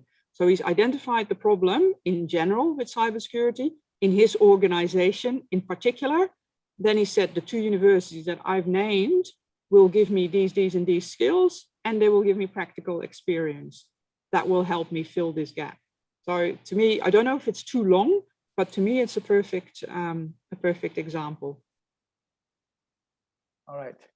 So specific, sorry, di sini ada, let me explain in bahasa. Di sini ada permasalahan juga, ada apa yang permasalahan di kantor juga, terus apa yang akan dilakukan untuk menyelesaikan masalah tersebut ya. Bagaimana mengisi kekosongan tersebut dan praktisnya apa, praktikalnya bagaimana, teknisnya bagaimana, terus leadership yang akan diambil dan kemampuan analisisnya bagaimana. Di sini jadi ada permasalahan, ada gapnya apa, terus kita isi di sini gapnya apa. Ini sangat membantu sekali, positif. So Dimas, this is the answer. This is your request. Here is your request about what does a good answer look like. All right. Do you have any more questions? Please raise hand and then click on the chat. Anyway, the booklets and any digital documents will be sent to your email. We have your email, and also these links, very important and useful links. And also everyone can directly contact Odile, yes, through this email. And also Casey, you can, if you want to ask more about Flinders, about how to enroll, you can ask Australia Awards, apply Australia Awards, you can email at australia.awards@flinders.edu.au. All right, we move on to, if you don't have any more questions, we go on the third session, last session of us, our webinar today. It looks in the good answer yang tadi itu, your slide about what does a good answer look like. I think it's from Kemenq ya, Ministry of Finance, Cybersecurity. Kalau nggak salah, I think it's from Customs Officer ya, it's Custom Office. It's from a different country. It's not from Indonesia. Oh, from Indonesia. I think that's good idea. Yep. I can't say any more because it would be breaching privacy. Yeah. Thank you very much. All right, now we go on the third session, shall we? Yes. Sorry, Agnia. No worries, that's fine. Thanks for waiting. The last session is this. Usually the star will come up at the end. Absolutely. I'm just warming up. All right. Now I'm going to maybe go to Agnia. Maybe do you have anything to say about your experience in academic and or in the life or Flinders? Maybe I can ask you some questions, or maybe Odile also can ask questions, and everyone here can ask questions to Agnia how to do the academics, how to complete the study, and then how to manage the time, and then how to reduce the stressful there, and then how to do the assignment, especially, and the final project and everything there in Australia, especially. Okay, what things different from Indonesia and Australia university? I think it will be better. Thank you. Okay, Ridwan. Yeah, Ridwan, can you hear my voice? Yes, please. Yeah, I think I will share like just a simple slide. All Not right. slide, maybe quite less. Yeah. Can you stop share screen, Odile? Would you like to? Yeah, thank you very much. Please share screen. Okay. Sorry about this one. Okay. Just like a simple list, not a presentation, I think. Okay. First time, like, hi Odile, nice to meet you. It feels like yesterday, like we were at Flinders, but now we just can meet online. And thank you for having me. And maybe like Ridwan, maybe do you want to join me to share our experience together in Adelaide, or our study experience? Like, okay, like hello everyone. My name is Agnia Fedorariani. I am an immigration officer, and I'm working now at Immigration Polytechnic in Jakarta. And actually, Ridwan and I, both of us, was an awardee of Home Affairs Tertiary Scholarship scheme. And this scholarship program is quite similar with Australian awards program, but just limited to like immigration officer. And also me, I have like master programs, especially a Master of Public Administration. And I just graduated last year on December 2020. And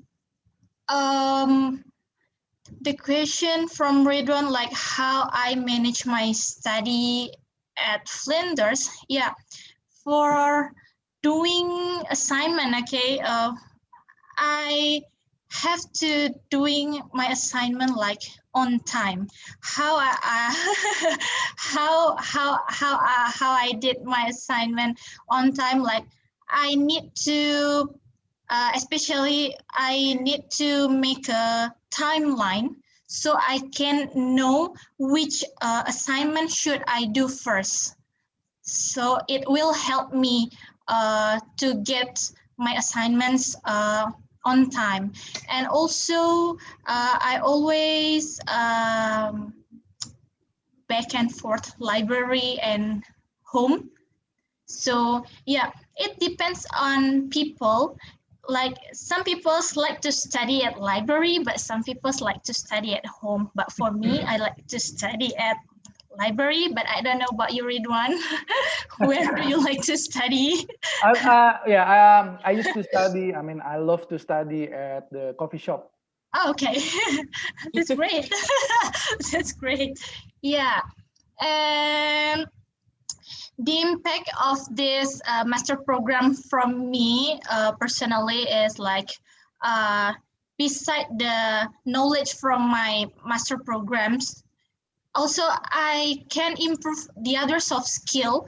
I can improve my analytical or analysis and critical thinking. And also as an immigration officer, I have like wider opportunity to meet the other international student. So it's really, really important for immigration officer to have like cooperation and coordination with the other countries and with the other institutions. So it really, really helpful for me, like to have these master programs. And I hope it can work to help my institution for having the officer to have this opportunity. And also during this pandemic, as an public policy students, it really helpful because I can see the policy, especially immigration and border policy in Australia, how they manage their immigration and border policy in Australia during the pandemic. And me as a student of public policy, I can learn, and I hope I can apply it. Not really just apply it in simple, but maybe we can take or adopt the good policy from Australia to adopt it in Indonesian policy, especially immigration and border policy. And also when I was at Flinders University, there is international student services. Like this like department or division, they will help us, especially international students, for asking everything, especially our how to manage our study, how to get tips to get accommodation, or to have information about transportation or something like that. And the international student services will help you, really will help you for giving you information about that. And also the Oasis, because earlier Adele mentions about Oasis. Oasis like a communal room for all students at Flinders University, especially for us Muslim students. They have it has prayer room, so we can pray there. And also there is like a room with a piano there. And Ridwan, do you like play? You like play piano there? At Oasis, and it really like entertainment room for us, especially for international students. And also the Indonesian Students Association. Like Flinders University have PPIA Flinders, and I was the secretary at that time for PPIA Flinders, and also Ridwan. We both of us have participated at this association, and really in this association will really helpful to have international students, especially from Indonesia, to engage with the other Indonesian students. And okay, learning during COVID-19 pandemic. Okay, maybe most of the international students, this is our first time experiences learning during the COVID-19 pandemic in Australia, especially at Flinders University. From the first month, we had like completely online learning. And for the second semester, we had both mix between online learning and mix or face-to-face learning at the class. And during the COVID-19 pandemic, Flinders University really helped us to support and facilitate the facilities like the flow for the Flinders learning, Flinders online learning for students to have like a online discussion or online collaboration between the lecturer and students, and also you can email your professor or lecturer directly, so you will not have you will have not to worry about the situation during the pandemic, because the Flinders University really helped you about it. So don't worry about it. And also for the accommodation, there are several options about it. You can have like share house or dormitory or the flat. You can choose, that's up to you to choose which one do you want to stay. And also for the transport, there are some public transportation like a bus, train, and I heard like now Flinders University have train from Flinders University to the city. And unfortunately, at that time, I could not experience to take the train to. I think we'll have to do a Facebook Live sometime soon on our Australia What's Flinders Facebook page, and do a Facebook Live where Cassie and I will go, and for all our alumni, so they can see how it is. Yeah, that will be great. And also for the food, for the Indonesian student, do not worry about the food, especially the Indonesian food in Australia. You can still have Indomie. You can still have fine Indomie and tomato and chili sauce in Australia. And also for the Muslim students, there are some halal butchers and also halal sections at Coles, the supermarket in Australia.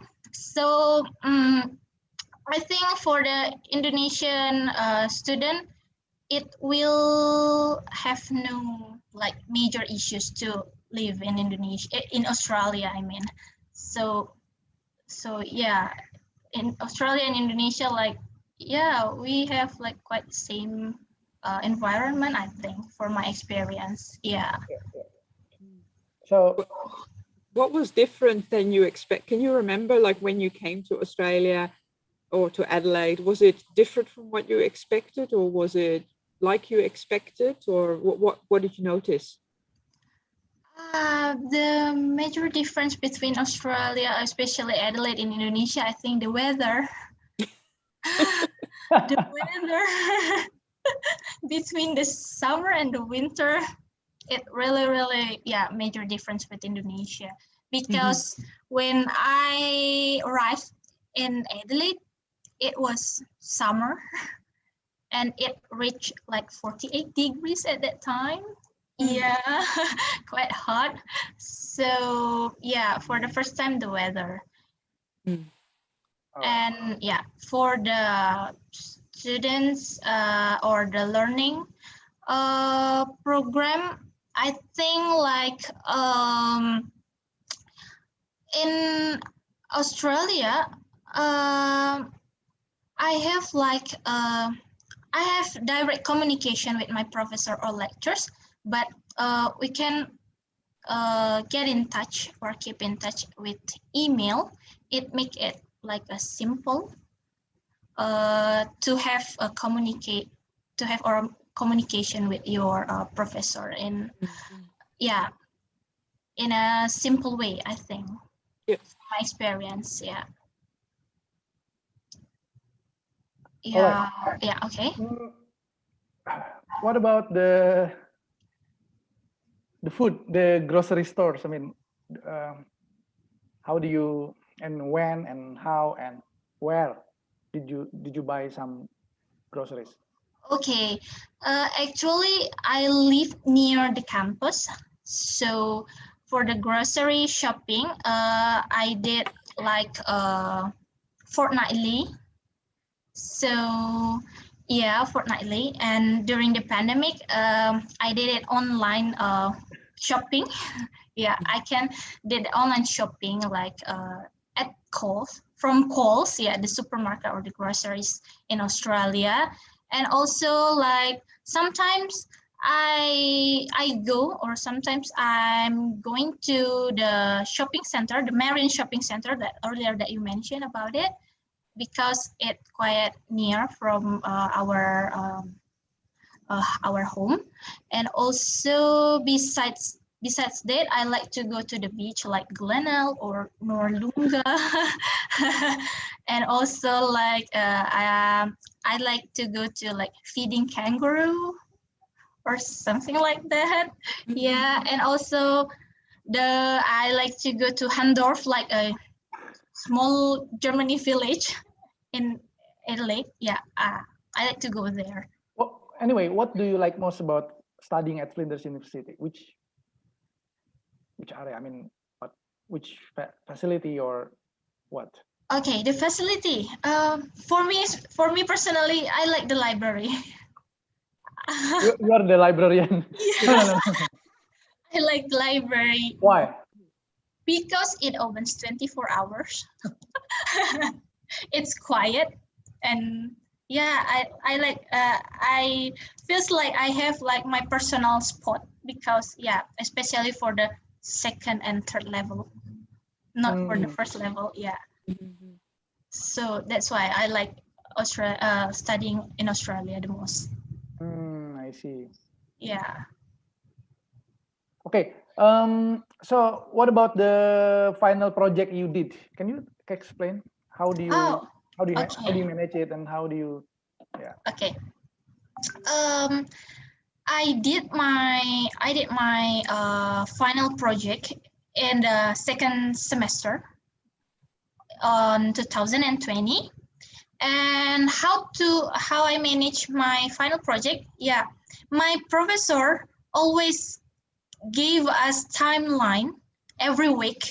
So like every week we have to submit our progress, so we can keep on track. Because our professor always give us the like an assignment from our progress, and we have to submit it every week. So the student will not forget or lazy to do their assignment.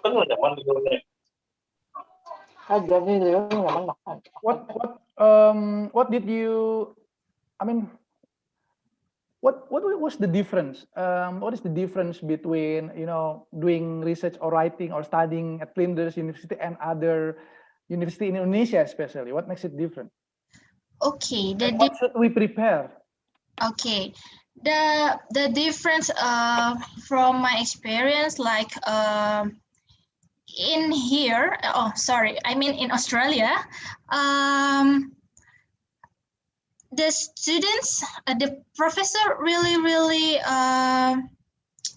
make the students like independent. Yeah, like independent. So the professor only just say, this is your assignment, or give your an assignment, and it's up to you how you to manage your time, how to deal with your assignments. And also from my experience in doing assignment, there is like an integrity from students to do their assignments. Like they will not have, or they cannot do the plagiarism about the other assignments, or other assignments they will cheat or copy from other assignments, because there will be a system provided by the university. Yeah, we call it Turnitin to check the plagiarism check. So the student, like from the very beginning, we did our assignment. We know that this is our assignments, our personal assignments. We cannot cheat, we cannot copy from the others, because finally, after we complete it, or after we want to submit it, we will have to like some plagiarism check. All right. So, yeah. Talking about the non-academic life, Okay. how did you spend your free time during in Adelaide? Yeah. You have free time. I have. I have time. I'm sure I have. So you went to the Glenelg. Glenelg is yeah. Like I mentioned earlier, I like to go to the beach. I like to go around the city. I like to go around the shopping center.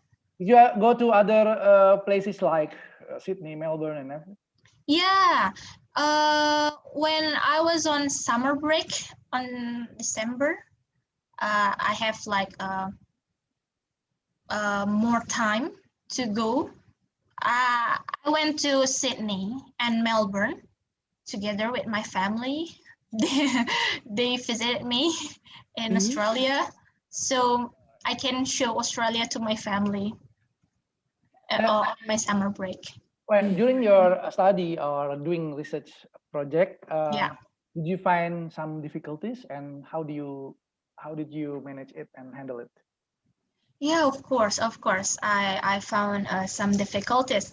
Yeah, for the final project, especially for final semester student, like you have to manage 3 topics at the same time for me, because I did the mini thesis. So I did have like 2 more topics to complete it, not only just the final project.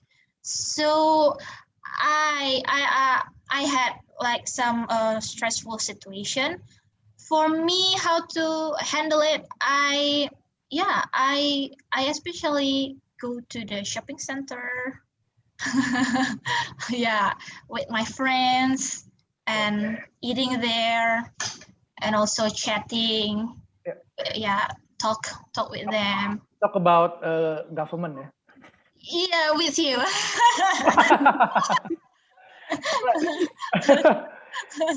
yeah. That's very interesting. I mean, it was I'm sure it was a great experience for you to study. Yeah. That's a good opportunity. And I think Flinders had already provided some best like facilities, student services there, especially Oasis. Yeah. And what makes do you plan to study or continue at Flinders University in one day, maybe next year? Do you plan to continue to PhD? I do have a plan to continue, especially for my PhD. Okay. Yeah. So everyone here, if they want to apply for scholarship or how studying abroad, like I mean, especially in at Flinders or Adelaide or South Australia, you can contact us. You can consult with us about the. You're our ambassadors. Okay. Yeah, before I before I enroll at Flinders University, I had connections with the Australian Embassy in Jakarta and Australian Airline License Officer ABF at Ngurah Rai Airport, and we had connections. And after at Flinders University, where I was a student, I kept connection with them, keeping up with them, especially with the ABF and Iwan Morris and everyone there. And then after graduated, I also still keep connection with them. So this is what the good things maybe you can show off to the next study. Next application, scholarship application. Agnia, thank you very much. Can you share screen? Stop share screen. Oh, okay. Yeah. Sorry. Thank you very much. Yeah. And that's the experience. Do you want to add? Before you wrap up, Ridwan, can I say a few more things? Just go on, but before you wrap up. Yeah. Yes, please. Oh, you want, okay. So because listening to Agnia, I just remembered a few other things that I wanted to just quickly add, but I look at the time, so I'll be very quick. So you mentioned international student support services, and that it's really set up as what we call a one-stop shop. So if you're an international student and something's not quite right, that's where you go. If you're not sure who can help you, but you think, oh, my personal health or my mental health or my academic health is not going 100%, you go to ISS and make an appointment, and then we'll sort out with you what we can do. I wanted to mention PPIA, the Indonesian Student Association that you mentioned as well, Agnia. Don't tell any of the other international students at Flinders, but I think PPIA is the best student association in terms of how they look after each other. So, for example, when Indonesian students come to Flinders, they often already have temporary accommodation through PPIA, so that they can take their time finding their permanent accommodation at a very low cost. And they're very active in the community. And so it's, for us as university, it's really wonderful to see. And I think for you, it also has provided a lot of professional development opportunities to, like you say, Agnia, that you were the secretary, and there's committee memberships and a lot of activities being organized. And even now with COVID, PPIA hasn't missed a beat. They're just organizing Zoom conferences the whole time, and so it's really good. And then maybe the last thing, going all the way back to the survey that you filled out, the people that are attending, a lot of people said they had an interest in a master's by research, and I forgot to mention this during my presentation. So Ridwan and I weren't quite sure whether people that chose master's by research, whether they actually meant an Australian master by research, because in Australia, a master by research is 100% research. If it is master's by coursework, it can still have a master's thesis of 1 semester or even more than 1 semester that gives you entry to the PhD program, but it is still called a master's by coursework. So just for you to keep in the back of your mind when you fill out documents and things like that, otherwise you might end up in the wrong program. So that's all from me. So jadi let me explain in bahasa, research, master by research itu 100% riset, jadi nggak ada kelas. Kalau master by coursework itu 50-50 ya, bahkan 80-20, 70-30, ada kelasnya, ada researchnya, ada final projectnya, gitu, tesisnya. Jadi master by research itu 100% benar-benar kita cuma riset aja, nggak ada kelas. Gitu. Alright, before we close, thank you, I have already explained. I want to share my experience also as well. It's during Flinders, and I will also share experience always the Instagram, my Instagram. Please follow, like, subscribe, and comment. No, just kidding. You will promote your Instagram. I'm not promoting. Okay. So I'd love to have a picture in here.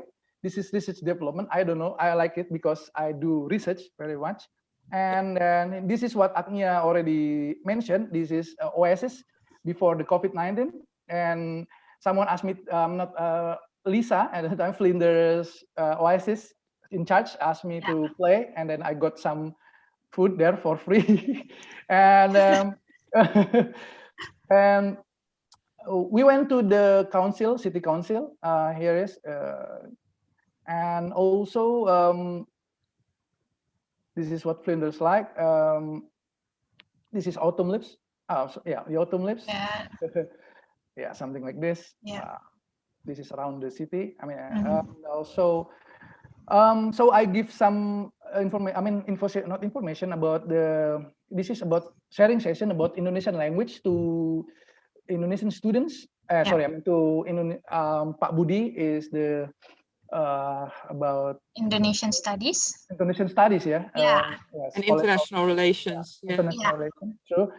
And this is about Indonesian language, culture.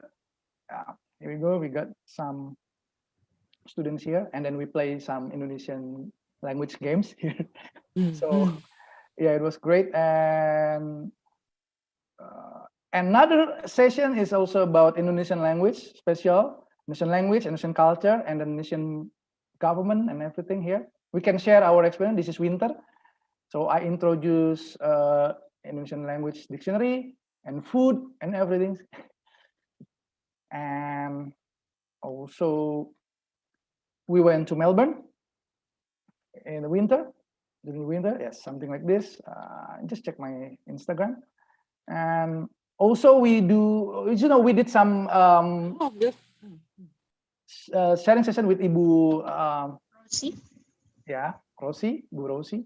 So this is at the theater. So we talk in front of the students, I mean school students, about language and culture and about Indonesia, about Australia. This is Oz Asia Festival. Yeah. And this is about learning gamelan. We have